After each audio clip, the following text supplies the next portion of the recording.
Hey, I'm Chad Sowash of the Chad and Cheese podcast, and I'm joined by my partner in crime, Joel Cheesman. What up? We have Gerry Crispin, recruiting soothsayer and founder of CareerXroads. Best beard in the industry, right there. That's damn right. One day, Gerry. Deb Andrychuk, industry veteran and VP of Recruitment Branding Goodness over at Shaker Recruitment Marketing. That's actually your title, right? Yeah, that's my title today. And last but always least, Stephen Rothberg, president and founder of collegerecruiter.com. Big applause for everybody. Don't forget Shaker, proud sponsor of the Chad and Cheese podcast. Proud sponsor of the Chad and Cheese podcast. The theme of today's discussion is protecting your brand in the realm of college recruitment. And first question goes to Gerry Crispin. Okay, Gerry. So if employers rescind job orders, as you were, if employers rescind job offers to students and recent grads, will they experience a negative impact in future campus recruiting? Yes. Okay. Next question. What should they do about that right now? What should they do about that so that they don't experience it? Not do that. You got to be kidding me. Okay. You don't rescind a promise that you've made. You have to be able to engage around that. So I will tell you that we've had lots of our members have had these kinds of conversations of late, and I would tell you almost every one of them did not rescind any of that. Some of them delayed it. Okay.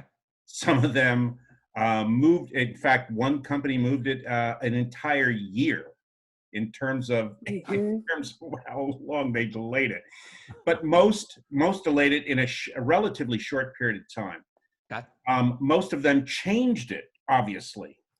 I mean, you're not going to have a whole bunch of people coming in when they can't be moving anywhere and when their parents are going to tell them, you're going to travel where to do what? Yeah, that's not happening. Yeah. So virtual internships and virtual onboarding for full-time folks has become pretty much what's happening now. And, there's an awful lot of folks who can get into the details of how they do it. Everybody's doing it a little differently. But if somebody figures out that we don't have hiring managers who are going to be able to oversee work for these folks, and we want to give up hiring from early hires and everything else, they better find some nice way to provide a parting gift and some support for those folks to be able to go and work with motivation from their competitors if they really have to do that. The companies that rescind work for early hires are going to be remembered for the rest of those hires' lives, and not in a good way. That's just not going to be a good thing. I think as humans, we have a short memory. Stephen, I'm sure you've seen big brands do this before in the past, and they've been able to come out of it. How did they come out of it? I've never seen a situation where so many companies are hit all at once in such a short period of time, and at least in some minds, so unexpectedly. And where almost nobody could go to work as work normally was almost overnight. So I think everybody was in panic mode. We were all trying to just keep our families safe. How am I going to pay the rent? How am I going to pay the mortgage? How am I going to get food? All that. So I'm not surprised that a lot of these employers were at least considering rescinding. Yeah. We are seeing a lot of companies rescind offers. I suspect that the companies that Gerry's talking about are mostly Fortune 1000 companies, but a lot of small startups, absolutely rescinding. And some of the— Do you think they're going to get a pass? Oh, hell no. And they shouldn't. So I wrote a blog article earlier today. KPMG and PwC, two of the big four accounting and consulting companies, what they did was remarkable, generous, brilliant, self-serving in a great way, everything. So they said, well, rather than coming to work for us as a paid intern for the next 10, 12 weeks, we're going to create a virtual internship for you for 2 weeks so that you can at least have a feeling for what it's like to work here. You'll get to know your boss. And, you know, kind of throw you a little bit of a bone this summer. That's nice, but what was really amazing is that every single one of their 2020 interns have already received offers for 2021 entry-level employment. So when they graduate next May, they have a job. They don't even know how good these guys are. 10 to 15,000 people for each of these employers. And that's more common than, you know, than just PwC, et cetera. Because there's a lot of competition out there for these interns, particularly. And so I think I've seen a dozen companies change the time frame and offer similar kinds of things for that. So what I will say, the one last thing I really would like to say, though, is that the small companies don't do a lot of interns and hiring when you look at the 4 million kids who are out there. It's the large companies that are really doing the bulk of that kind of hiring. Yeah, So Stephen, people say that small business employs most Americans. It's actually really not true. And so certain Stephen, early careers, it skews heavily to large employers. is it fair to say that companies, while they've put the brakes on everything, most, if not all, are expecting to put pedal to the metal, full gas a year from now? That's the expectation. That's their hope. I would say I think they're pushing it off to later, you know, this year too. I don't think it's even just waiting until next year. I'm seeing a lot of our clients are just delaying, you know, abbreviating the time. There's a large employer I just started working with who just went through a huge round of layoffs, and they did push the start dates out until next year. And, you know, they took a lot of criticism for it, but I thought it was really ingenious on their part. I mean, they're trying to do the right thing.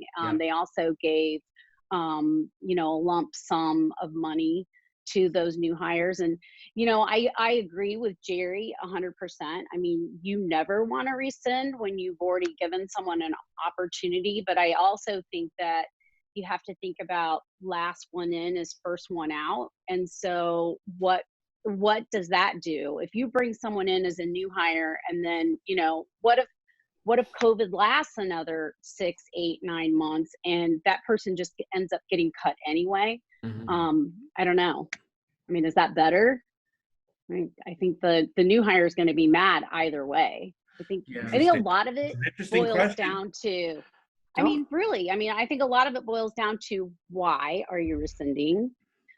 2, how are you communicating that? And it better be delicately, compassionately, and like Gerry said, it better have some, you know, package with a bow on it. And you need to have something that you're giving to them. And I think it's also really looking hard at, like, what are alternative ways that we could, you know, hook this person up. So and Deb, from a marketing and communications firm standpoint, I suspect that your advice to your clients was communicate what you know, communicate what you don't know, right? Don't just go radio silent. That drove me nuts in March and even into April, where students had offers last September. And every 3-4 weeks, they'd get a gift basket, an email, a phone call, a text, whatever, until about the 10th of March. And then silence. I think a lot of they didn't know if their boss was in the hospital, if their job was there or not. And some small percentage, but it was still significant, of the employers were saying, well, we can't tell them because we haven't made our plans yet. The fact that you're making plans is something you should tell them, right? It's March 18th. We have a meeting on the 25th, and I will have an update for you by the 26th, right? That's all they're asking for at that point. I think there were a lot of mistakes made in 2008 with the financial crisis, and I do believe that a lot of those mistakes came back in conversation early on with a lot of employers who said we have to communicate better. And so I do think a lot of companies recognized early on that they needed to adjust quickly to at least communicate to the interns or potential interns what they were going to do, that they were thinking about virtual and they were thinking about this and so on and so forth. But it's also hard to lay off 20% of your staff and still have the internship program. Oh, so in terms of communication, that's not a delicate thing, or that is a very delicate thing to dance around. Yes. One of the ways that for some companies, they were able to preserve some of their recruiters' jobs instead of furloughing them. Yeah. They transferred them to university relations to help figure out what those virtual internships would work on. Because obviously, when you start inventing something called virtual interns, there's a whole host of things that now are going to have to be done in terms of what is the project, how do you oversee the project, who's helping you when it comes to this. How do you deliver coffee at a Zoom meeting? I still haven't figured that one out. Uber Eats. To go back to sort of the brand issue on campus, I'm hoping that if there is on-campus recruiting this fall, which I think is a big question mark, because I don't foresee that many campuses are going to be open. And the campuses that are going to be open, I think, are going to be very restrictive in terms of how many people are there, how many people can be gathered in any place, visitors to campus. I mean, boy, if you're a big company and you're planning on sending student or recruiters and hiring managers to 20 schools, I don't think you should count on the fact that those schools are going to let those people on campus. What are you telling those companies strategy-wise? Where does that budget go now? Well, I mean, I think 100% of it goes to us. No, I'm kidding. But I do think that it's going to go virtual. There are going to be more virtual career fairs. I think that some of the career service management platforms are going to do well. Some of the job search sites like ours will do well. But what I'm hoping we're going to see is some students, maybe some career service office directors, asking employers the question, in March and April, what did you decide to do? What did you do for your interns? What did you do for the new grads? Did you rescind the offers? Did you walk away? How did you communicate to them? And if there's one hardware store that did a fantastic job with all of that, and their direct competitor did a terrible job with that, I think, like what Gerry was saying at the beginning, it's going to take years for that hardware store to recover that didn't communicate, that didn't take care of its employees. Do you think the career center directors, the career centers overall, are going to be the ones who are going to drive this? Because I can't think that the kids or the interns are even going to think of that. I mean, they're so much into how do I get an internship in thinking before. Do you think that that's not going to be the case, or it will? Let me address.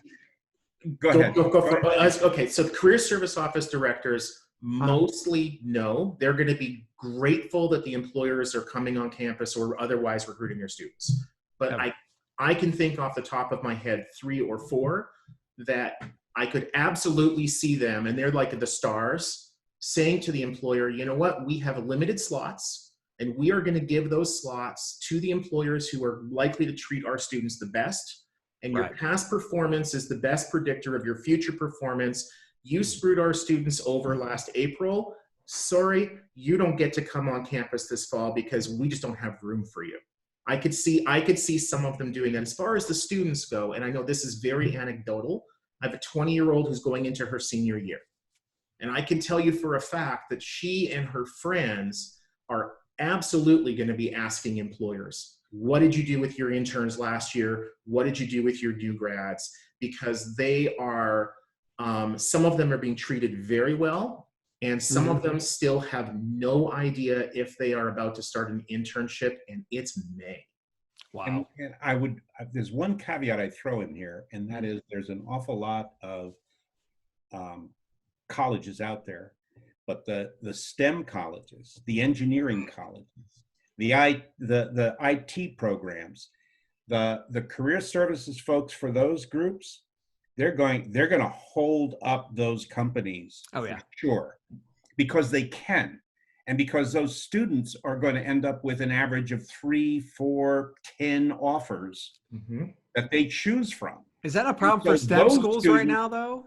I was career director for a college as my first job, and I got to tell you, in that recession, we killed about 20% of all of the companies that came on campus, because we had more companies coming on campus than we had students. So that's what I mean. But right now, do you think do you think they're rescinding at all? I would think that they're still, they understand what's going to happen the future. It's like, okay, let's continue to go. Let's not rescind. Think about how crazy you are if you're a technology company and rescinding offers for 5 or 10 folks at a critical campus that you think has the kind of program that's going to make our company really run well. Yeah, that seems like the death knell. And I do think you're digging your own grave if you do it. So the larger companies are definitely keeping they're keeping those new hires, and they're keeping their internships. Again, they're just pivoting to online, shortening, doing whatever they have to do. I've seen a couple companies where they've set it up so that it's on demand, so the managers get to decide how long the days are, and they do it by week. So if they have something going on in a particular week, they might scale the hours back, but overall the students are still getting that 9 or 10 week internship that they were planning on. And then as far as rescinding offers for new grads with the large companies that are hiring STEM folks, I haven't seen it, but we did have one startup who I had worked with her at a larger company. This gal went to head up TA at a startup in Silicon Valley, and they just let go of, I don't know, probably like 25 of their new grads, and some of these folks had only worked there a month or two, and so it wasn't rescinding, they were laying them off, ripping them. But it goes back to my point, like, do you do it now, do you do it later? I'm sure those people probably have a really bad taste in their mouth now about that company, and we'll never get over it. But I also think too, at that age, we take everything personally anyway. So I don't know that we have the maturity to kind of separate, here's what's going on in the world. We're having a global crisis, and then this is about me when you're at that age. Well, again, though, that's everything's brand. About me. That's brand and its reputation, and that's something that sticks, right? Whether it was back when you're in your 20s or what have you, that could still stick with that person throughout their career. So, from the Shaker standpoint, this has got to be reputation management at this point, not just brand. I mean, it's bigger than that. That's a good point. Yeah, it's a lot. It's a lot of coaching, and it's I think trying to get people to be more transparent. I think that's hard, especially when you are financial services or just any risk adverse company. You're going to be less inclined to, pull back the curtains, but that's what's required right now in order to keep that brand intact. And I do think, we'll see more and more requests.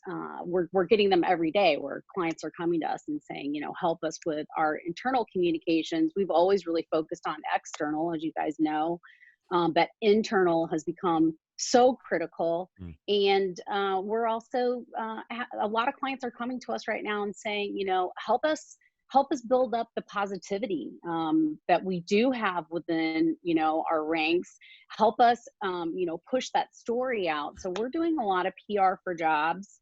We're getting a lot of requests for it right now. And I think clients are also really interested in taking this time to kind of take a step back and assess everything from end to end. So whether it's a candidate experience audit, or, hey, you know what, we know that there are some spots in our brand that probably need some help.